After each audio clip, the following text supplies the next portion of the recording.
This was a big surprise for me that it even posted. I know we shot some leads for me for the countdown show, and so the producers asked me. They said, and this was Saturday night in Greensboro, and they said, "Tell us what this venue means to you." Well, the Greensboro Coliseum means probably more to me than any other venue in pro wrestling.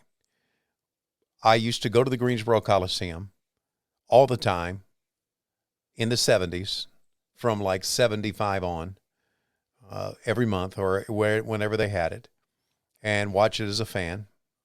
I've got, I don't know if I've ever shown the ticket stubs. I found the ticket stubs for many of the shows that I got there.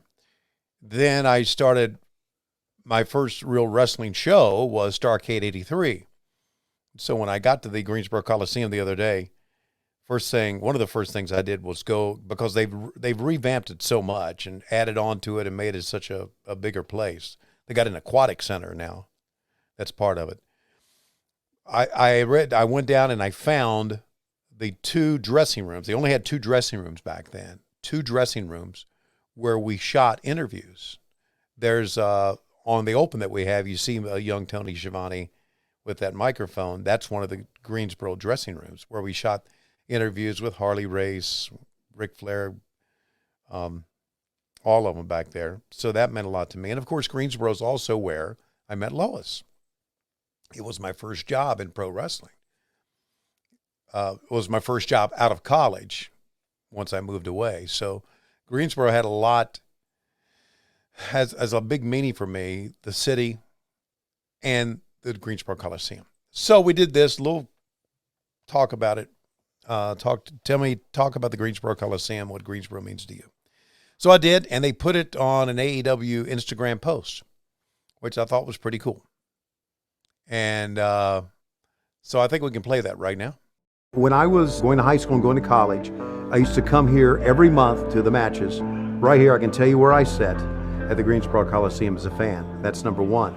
Number two, in 1981, I graduated from college, got my first job, and I did pro baseball here for the Greensboro Hornets in this town, the Yankees AA team, single A team in the South Atlantic League. I was a play-by-play guy there.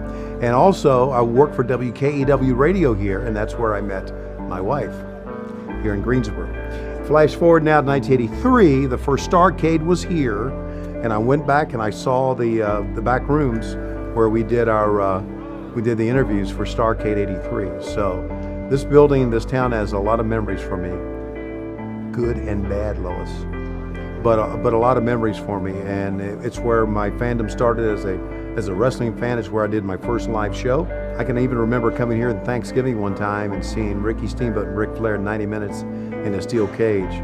They always had a big Thanksgiving Day event here, and we would eat Thanksgiving dinner early so I could drive down to Greensboro and see the shows. So this building, this town it's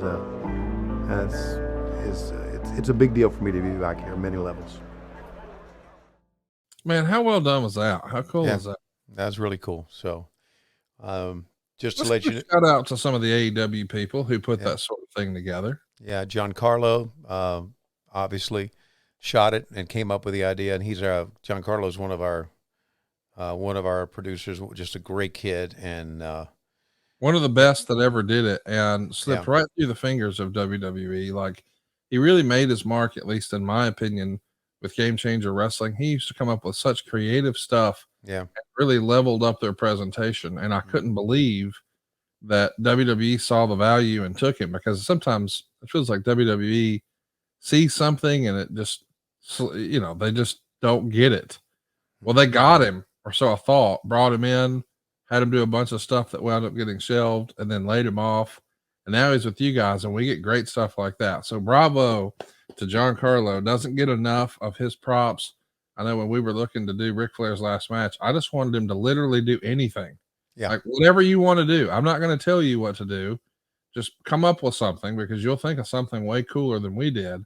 And that made that building special. I mean, kudos. High five to Giancarlo. Well-deserved props.